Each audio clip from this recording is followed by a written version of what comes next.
So I choke you down just like a pill.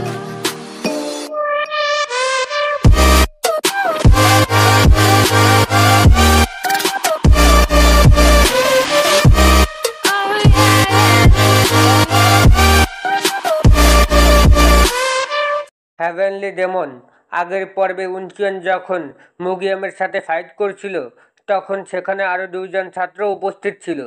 এই পর্বের শুরুতে একজন ছাত্র আরেকজন ছাত্রকে বলে সে মুগিয়ামকে হারালো কিভাবে, এমনকি আমরাও তাকে হারাতে পারিনি। তাছাড়া মাত্র 2 সপ্তাহ আগে তার কোনো ইন্টারনাল পাওয়ার থাকার কথা ছিল না। তখন আরেকজন ছাত্র বলে আমরা এখন কি করব? তারপরে উনচিয়ন তাদেরকে বলে তোমরা বাকি দুইজন কি আমার সাথে ফাইট করতে চাও? তা না হলে তাকে নিয়ে যাও। তখন উনচিয়নের কথা শুনে তারা দুইজন ছাত্র ঘাবড়ে যায় এবং তারা মুগিয়ামের কাছে দৌড়ে চলে যায় তাকে উঠানোর জন্য। তারপরে উনচিয়ন তাদেরকে দেখে মনে মনে ভাবে আমার যদি পাওয়ার এবং অথরিটি দুটোই থাকে তাহলে সবাইকে আমার কাছে মাথা নত করবে যেমন তারা তার কাছে করে। ঠিক তখন মুগিয়াম উনচিয়নকে জিজ্ঞেস করে কেন তুমি আমাকে মেরে ফেলেনি কেন? তারপরে উনচিয়ন বলে যদি আমাদের দ্বিতীয় পরীক্ষার জন্য একসাথে কাজ করতে না হতো তাহলে আমি তোমার মাথাটা এতক্ষণে 2 ভাগ করে ফেলতাম।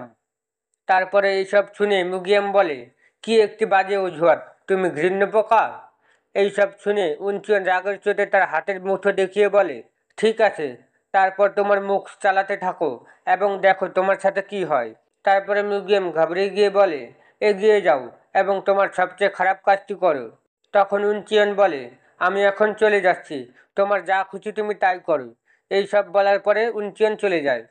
তারপরে উনচিয়ন গভীর জঙ্গলে যাওয়ার সময় মনে মনে ভাবে এটা বিপজ্জনক ছিল, যদি এটি ন্যানো মেশিনের জন্য না হতো তাহলে আমি সেখানে হেরে যেতাম। তাছাড়া কোনো সন্দেহ নেই যে আমি অন্য কারোর চেয়ে দ্রুত মার্শাল আর্ট শিখতে পারি, কিন্তু এখানে রিয়েল এক্সপিরিয়েন্স কিছুই করতে পারে না।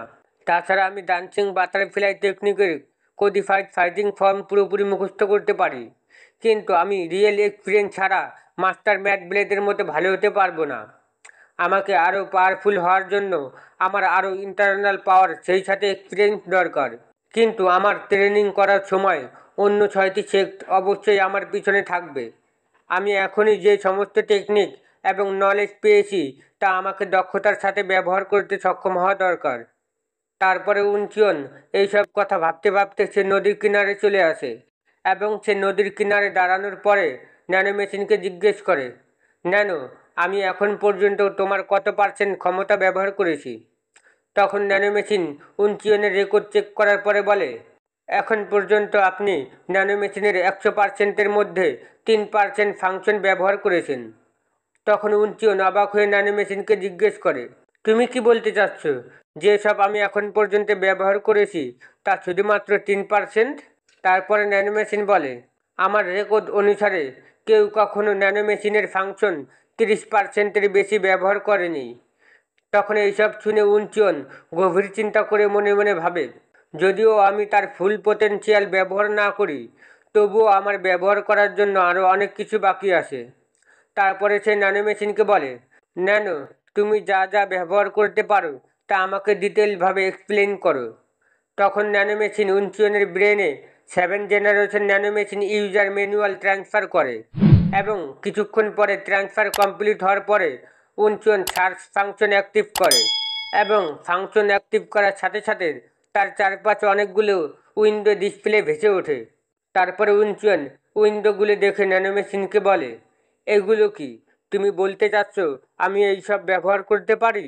একটি অগমেন্ট রিয়ালিটি সেটিংসে রিপিটেড ব্যাটল সিমুলেশন, আমি এটি ব্যবহার করতে পারি এক্সপিরিয়েন্স গ্যাদার করতে যা আমার প্রয়োজন। তখন ন্যানো মেশিন বলে এই সিমুলেশন ব্যবহার করার জন্য প্রতিপক্ষের গতি অ্যানালাইসিস প্রয়োজন। তারপরে উনচিয়ন বলে তুমি কি মুগিয়ামের সাথে এটি করতে পারো যার সাথে আমি আগে ফাইট করেছিলাম? তখন ন্যানো মেশিন আরও বলে একটি সম্পূর্ণ সিমুলেশনের জন্য আমার এখনও কিছু অ্যানালাইসিস বাকি আছে, তবে আমি আগের ফাইটের উপর ভিত্তি করে একটি অবতার তৈরি করতে পারি। তারপরে উনচিয়ন বলে কি একটি লজ্জার বিষয় যে এখনও যথেষ্ট তথ্য নেই, কিন্তু এটা ঠিক আছে, এখনই চেষ্টা করা যাক। এই সব বলার পরে উনচিয়ন সেখান থেকে লাফ দিয়ে ভালো একটা ফাঁকা জায়গায় চলে যায় যেখানে আশেপাশে কেউ নেই। ঠিক তখন ন্যানো মেশিন উনচিয়ানের ভীষণে অগমেন্ট রিয়ালিটি অবতার তৈরি করে। তখন উনচিয়ান অবাক হয়ে ন্যানো মেশিনকে জিজ্ঞেস করে, এটা কি অগমেন্টেড রিয়ালিটি অবতার? এমনকি শুধুমাত্র আমিই তাকে দেখতে পারবো। তারপরে ন্যানো মেশিন 100% ইম্প্যাক্ট সহ সিমুলেশন অ্যাক্টিভ করে। তখন মিউজিয়ামের অবতার ফাইটিং পজিশনে দাঁড়িয়ে বলে, তুমি ঘৃণ্য পোকা, আমার কাছে আসো। তারপরে এইসব শুনে উনচিয়ান প্রচণ্ড রেগে গিয়ে মনে মনে ভাবে, এই সিমুলেশন অবতার কি সত্যিই তার বাজে মনোভাব অন্তর্ভুক্ত করতে পারে? আসলে এটা পারফেক্ট। আমি আসলে আগে তার মাথা ভাঙতে পারিনি, কারণ আমাদের সামনে একটি পরীক্ষা আসছে। কিন্তু এই অবতার দিয়ে আমি যা খুশি তাই করতে পারবো। তারপরে মিউজিয়ামের অবতার বলে, তুমি যদি আগে অ্যাটাক না করো তাহলে আমি তোমাকে আগে অ্যাটাক করব। এই বলে সে উনচিয়ানকে অ্যাটাক করতে যায় এবং সে fist of steel 5 codified fighting form crouching tiger barrage ব্যবহার করে উনচিয়ানকে অ্যাটাক করে। ঠিক তখন উনচিয়ান তার অ্যাটাক ডজ করার পরে পিছন থেকে মিউজিয়ামকে অ্যাটাক করে, কিন্তু মিউজিয়াম উনচিয়ানের অ্যাটাক ডজ করার পরে উনচিয়ানের পেটে অ্যাটাক করে, যার ফলে উনচিয়ান ছিটকে মাটিতে পড়ে যায়। তারপরে উনচিয়ান ব্যথা অনুভব করার পরে ন্যানো মেশিনকে জিজ্ঞেস করে, কেন তার অ্যাটাকের কারণে আমি ব্যথা পাচ্ছি? তখন ন্যানো মেশিন বলে, আপনার ভিতরে ন্যানো মেশিনগুলি আগের ফাইট থেকে আপনি যে ব্যথা অনুভব করেছিলেন তা আবার তৈরি করা হয়েছে। ঠিক তখন মিউজিয়ামের অবতার উনচিয়ানকে আবার বলে, তুমি ঘৃণ্য পোকা, আমার কাছে আসো। তারপরে উনচিয়ান তার কথা শুনে রেগে গিয়ে বলে, ধুর সাই, তুমি একটু অবতার ছাড়া আর কিছুই না। এইসব বলার পরে সে অ্যাটাক করতে চলে যায়। এইভাবে উনচিয়ান মিউজিয়ামের অবতারের সাথে ফাইটিং ট্রেনিং করতে থাকে।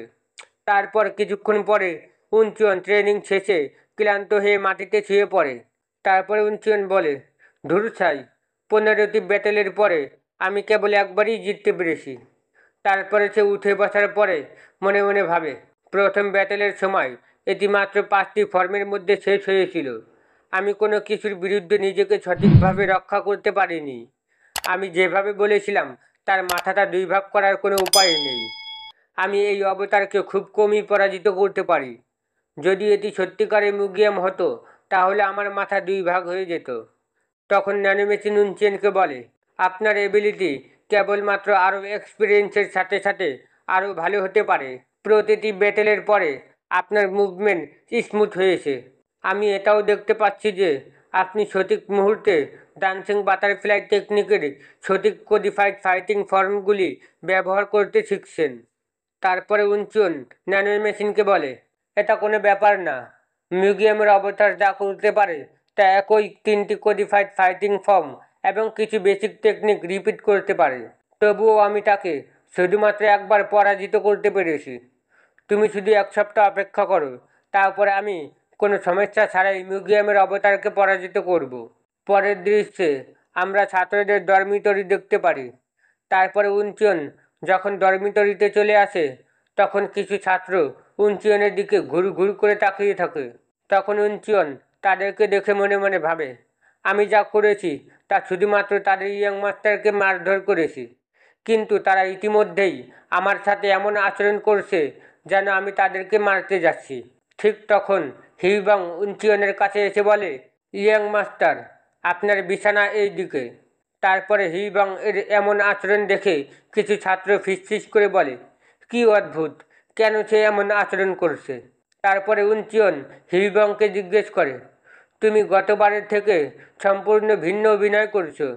তুমি কি আমার কাছ থেকে কিছু ফেরত পাওয়ার আশা করছো?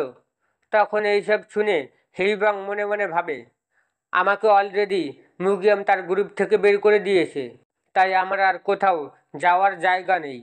যেভাবে হোক অলরেডি আমার জীবন শেষ।